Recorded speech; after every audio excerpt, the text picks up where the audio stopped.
این تجاوز در ادامه وحشیگری هایی است که در 8 دهه اخیر منطقه ما رو به کانون بی‌ثباتی و خشونت تبدیل کرده. منطقه ما رو به محلی برای جنگ‌های دائمی تبدیل کرده. رژیمی که همزمان با این تجاوز مشغول نسل کشی در فلسطین اشغالی است.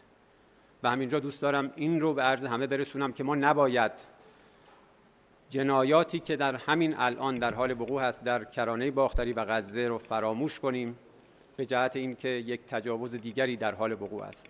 سرزمین‌های 2 کشور اسلامی کماکان تحت اشغال این رژیم است. بی‌کیفرمانی این رژیم و حمایت همه جانبه آمریکا و کشورهای غربی از این رژیم باعث شده است که اکنون صلح و امنیت منطقه و صلح و امنیت جهانی در معرض تهدیدی بی‌سابقه قرار گیرد.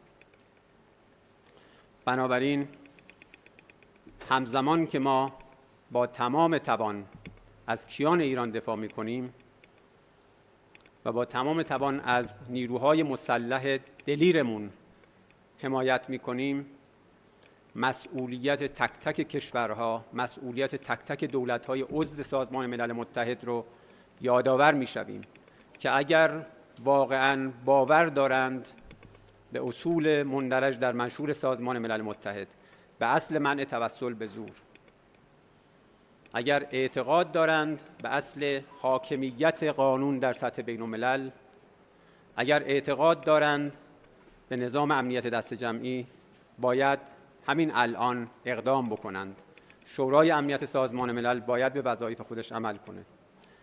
حرف‌های 2 پهلو، حرف‌هایی که صرفاً در جهت توجیه تجاوز است، حرف‌هایی که جایگاه متجاوز و جایگاه کشور مورد تعرض رو یکسان قرار بدهد و از ایران درخواست خویشتن‌داری بکند، چیزی جز ریاکاری نیست، بی‌مسئولیتی، چیزی جز بی‌مسئولیتی نیست.